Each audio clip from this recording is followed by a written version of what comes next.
சாப்பிட்டாச்சா? இது ஒரு சாதாரணமான வார்த்தையா தெரியலாம். இதனோட முக்கியத்துவம் நம்மள நிறைய பேருக்கு தெரிஞ்சும் அது எங்கேயோ மறந்து போன மாதிரி இருக்கலாம். ஸோ அதுக்காக தான் இன்னியோட அன்புடன். இன்னியோட அன்புடனை நம்ம ஒரு சின்ன கதையோட ஆரம்பிக்கலாம். ஸோ ஒரு பொண்ணு இருந்தா, ஒரு பிஸியான வாழ்க்கையை வாழ்ந்துட்டு இருந்தா. மீட்டிங்ஸ், மெசேஜஸ், டெட்லைன்ஸ், இமெயில்ஸ் அப்படின்னு அவ வாழ்க்கை ஓடிட்டே இருந்தது. ஆனா அதுலயும் ஒரு அழகான தருணம் இருந்தது. தினமும் காலையில அவளோட ஃபோன் அடிக்கும். அந்த ஃபோனை அடிச்ச உடனே ஸ்கிரீன்ல அம்மா காலிங் அப்படின்னு ஒரு டிஸ்பிளே இருக்கும். அவ எடுத்த உடனே அம்மா கேட்பாங்க, சாப்பிட்டாச்சா அப்படின்னு தான் அம்மா முதல்ல கேட்பாங்க. அதுக்கு பதில் சொல்லின உடனே, இன்னைக்கு எத்தனை மணிக்கு ஆஃபீஸ்க்கு கிளம்ப போற, எத்தனை மணிக்கு வருவ, டைம்ல சாப்பிடு, நைட்ல வந்து தனியா வராதே, இந்த மாதிரி அம்மா நிறைய கேள்விகளும் கேட்பாங்க. அதே போல அட்வைஸும் கொடுப்பாங்க. தினமும் இதே கேள்விகள் தான், இதே அட்வைஸ் தான். அண்ட் அவளுக்கு இந்த ஃபோன் கால் வந்து முதல்ல அவ வீட்டு விட்டு வந்த புதுசுல இந்த ஃபோன் கால் அவளுக்கு ரொம்ப சந்தோஷத்தை கொடுத்தது. அம்மா கால் பண்ணின உடனே அந்த தனிமையிலேருந்து வெளியில வந்து அவ்வளோ சந்தோஷமா இருப்போம். அண்ட் அது ஒரு ஆறுதலும் கொடுத்தது. அம்மா வந்து தினமும் கால் பண்ணுவாங்க, எந்த நடந்தாலும் கால் பண்ணுவாங்க அப்படிங்கிற ஒரு நம்பிக்கையும் அவளுக்கு இருந்தது. ஸோ வீட்டை விட்டு வந்த புதுசுல காலை அடிச்ச உடனே எடுப்போம், பேசுவோம். சம்டைம்ஸ் 5 நிமிஷத்துக்கு பேசலாம், சில வாட்டி 1/2 மணி நேரம் கூட பேசலாம். ஆனா தினமுமே இந்த விஷயம் நடந்துட்டு இருந்தது. ஆனா கொஞ்ச நாள் ஆக ஆக வாழ்க்கையும் மாற ஆரம்பிச்சது. வேலை கொஞ்சம் அதிகமாகி ஆரம்பிச்சது. ரெஸ்பான்சிபிள்ஸ் அதிகமாச்சு.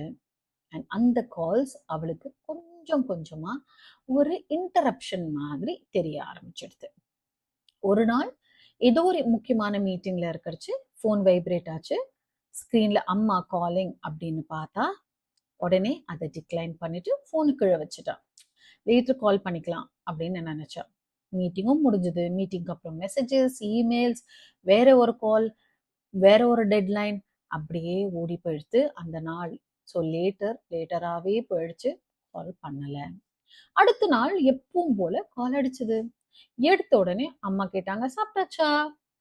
இவளுக்கு கொஞ்சம் இரிட்டேட் ஆகி, அம்மா தினமும் இதே கேள்விதான் கேட்பீங்களா அப்படின்னு கொஞ்சம் இரிட்டேட்டடா பேசிட்டா. அந்த பக்கம் கொஞ்சம் சைலன்ஸ். கொஞ்ச நேரம் கழிச்சு அம்மா சொன்னாங்க, சரிம்மா அப்படின்னு போனை வச்சுட்டாங்க. அவ்வளவுதான், வேற எதுவும் பேசல. அடுத்த நாள் போன் சைலண்ட். அம்மா கால் பண்ணல. அவளும் பெருசா அதை நோட்டீஸும் பண்ணல. 2 நாள் ஆச்சு, 3 நாள் ஆச்சு, ஒரு வாரமும் ஆச்சு. போன்ல அம்மா காலிங் அப்படின்னு வரவே இல்லை. இனிஷியலா அவளுக்கும் கொஞ்சம் நிம்மதியா தான் இருந்தப்பா, தினம் கேட்ட கேள்விக்கே பதில் சொல்லணும், அதே அட்வைஸை கேட்கணுமான்னு. அட்லீஸ்ட் இப்போ கொஞ்சம் நிம்மதியா இருக்கலாம் அப்படின்னு அவளும் யோசிச்சா. லைஃபும் கண்டினியூ ஆச்சு. அவ பாட்டில வேலையை பார்த்தா, மீட்டிங்ஸ் போனா, மெசேஜஸ், டெட்லைன்ஸ் அப்படின்னு எல்லாமே நார்மலா இருந்துச்சு. ஓடிட்டே இருந்தா. எதுவும் மாறல.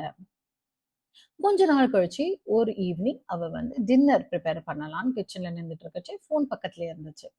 அந்த ஃபோன் எடுத்து ஒரு பார்த்தா. எதுவும் இல்லை. அம்மா கிட்ட மிஸ் கால் இல்லை, மெசேஜ் இல்லை, எதுவும் இல்லை. சரி ஃபோனை வச்சுட்டா. கொஞ்ச நேரம் கழிச்சு திருப்பியும் போனை கையில எடுத்து பார்த்தா, அப்பவும் எதுவுமே இல்லை. அந்த மொமெண்ட்ல தான் அவளுக்கு ஒரு தாட் வந்தது. அம்மா ஏன் காலே பண்ணல? அந்த ஒரு தாட் அவ மைண்ட்ல அப்படியே நின்றுச்சு. அந்த ஒரு வாய்ஸ் ஞாபகம் வந்தது. சாப்பிட்டாச்சா? எப்போ வருவ? கேர்ஃபுல்லா போ, டைமுக்கு சாப்பிடு. இதே கேள்விகள், இதே அறிவுரைகள், அதே வாய்ஸ்ல, அதே ஆளோட வாய்ஸ் திருப்பியும் அவளுக்கு கேட்டது. ஆனா ஒரு காலத்துல அவளுக்கு இரிட்டேட்டிங்கா இருந்த இந்த கேள்விகள் இப்போ அவளுக்கு தேவைப்பட ஆரம்பிச்சிருது.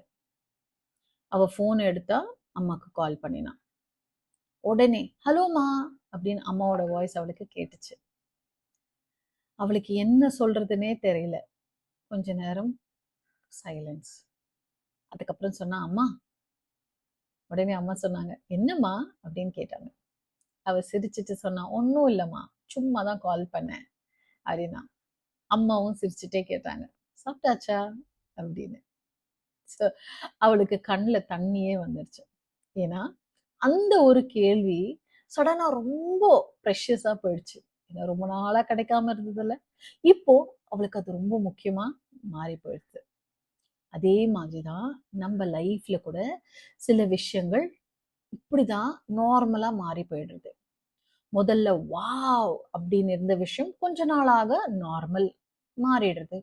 அண்ட் இன்னும் கொஞ்ச நாள் ஆக ஆக இதுல என்ன இருக்கு பெருசா அப்படின்ற மாதிரி தோண ஆரம்பிச்சிட்டோம் இல்லையா? ஏன்னா அதுக்கு நம்ம ரொம்ப பழகி போயிடுறோம் அதுக்கு. ஒரு காலத்துல யோசிச்சு பாருங்க, நம்ம ரொம்ப ஆசையா கட்டின ஒரு வீடு ரொம்ப வருஷங்கள் கழிச்சு இது ஆமா இதுதான் வீடு என்ன அப்படிங்கிற மாதிரி இருக்கும். இல்ல ஒரு காலத்துல ரொம்ப ப்ரே பண்ணி கிடைச்ச ஒரு வேலை இப்போ அடடா திருப்பியும் மண்டேயா கிளம்பணுமா அப்படின்னு மாறிடும். அதே மாதிரி நம்ம ஒரு காலத்துல ரொம்ப மிஸ் பண்ணின பர்சன் இப்ப நம்மளோடயே இருக்கா, அடட தினமும் நம்மளோடயே இருக்காங்களே அப்படின்னு தோண ஆரம்பிக்கும். அண்ட் சம்டைம்ஸ் நம்ம லைஃப்ல இருக்கிற ஹாப்பினஸை விட நம்ம லைஃப்ல இல்லாத விஷயம் தான் வந்து நமக்கு ரொம்ப ரொம்ப முக்கியமா மாறி போயிடுது. இப்ப யோசிச்சு பாருங்க, நம்மள நிறைய பேர் நினைக்கிறோம், ஏன்டா நம்ம வந்து ஹாப்பியாவே இருக்க மாட்டேங்கிறோம் அப்படின்னு. பட் மேபி ஹாப்பினஸ் எங்கேயுமே போயிடல போல இருக்கு. மேபி அதுக்கு நம்ம ரொம்ப ரொம்ப பழகி போயிட்டோமோ என்னமோ, அதனால நோட்டீஸ் பண்றதையே நிறுத்திட்டோமோ என்னமோ. இல்ல? பாசிபிள் இல்ல? சில விஷயங்கள் டெய்லி நடக்கும்போது அங்க ஸ்பெஷலா அது நமக்கு தெரியாம போயிடுறது.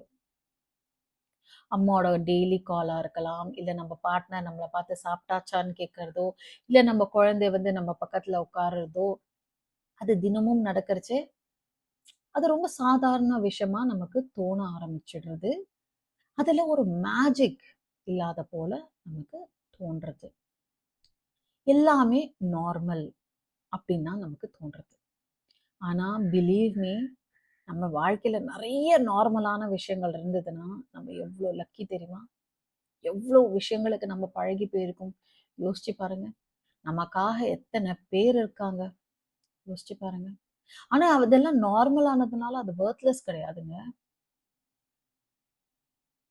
பிகாஸ் நம்ம ரொம்ப லக்கியா இருந்தா மாத்திரம்தான் நம்மளால வந்து இவ்வளோ விஷயங்களோட நம்மளால பழகிட்டு நம்ம நம்ம பழகியிருக்கோம். And that become so normal to as.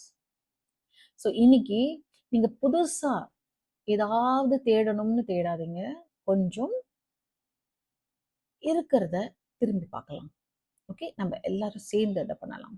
உங்க லைஃப்ல எதெல்லாம் நார்மல் அப்படின்னு நீங்க நினைக்கிறீங்களோ, ஏதாச்சும் ஒரு விஷயத்த பாருங்க. அதை கொஞ்சம் நேரம் ஃபர்ஸ்ட் டைம் பார்க்குற மாதிரி பாருங்க. மேபி உங்க வீடா இருக்கலாம், இல்ல அந்த ஒரு பர்சனா இருக்கலாம், அந்த ஒரு குரலா இருக்கலாம், இல்ல ஒரு மார்னிங் காஃபி, உங்க டெய்லி உங்களுக்காக வெயிட் பண்ணக்கூடிய அந்த ஒரு மனசா இருக்கலாம், ஆர் ஜஸ்ட் இந்த மாதிரி ஒரு ஆர்டினரி நாளா கூட இருக்கலாம். சில மிராக்கிள்ஸ் டெய்லி நடந்துக்கிட்டே இருக்கும்போது அது மிராக்கிள்ஸா நமக்கு தெரியவே தெரியாது. ரொம்ப நார்மலா நமக்கு தெரியும். ஸோ நம்ம அதுக்கு மிராக்கிள்ஸ்க்கே நம்ம பழகிட்டோம்னா யோசிச்சு பாருங்க, நம்ம எவ்வளவு லக்கி இல்லையா? ஸோ இன்னைக்கு கொஞ்சம் ஸ்லோவா வாழ்வோம், கொஞ்சம் திரும்பி பார்ப்போம். அண்ட் மேபி ஆர்டினரின்னு நமக்கு கடந்து போகிற எதுலையானா ஒரு பெரிய அன்பு மறைஞ்சிருக்கலாம் இல்லையா? அதை நோட்டீஸ் பண்ணலாம். அண்ட் நோட்டீஸ் பண்ணி என்னோட ஷேர் பண்ணுங்க. உங்களை நான் திருப்பியும் சந்திக்கிற வரைக்கும் அன்புடன் வர்ஷா.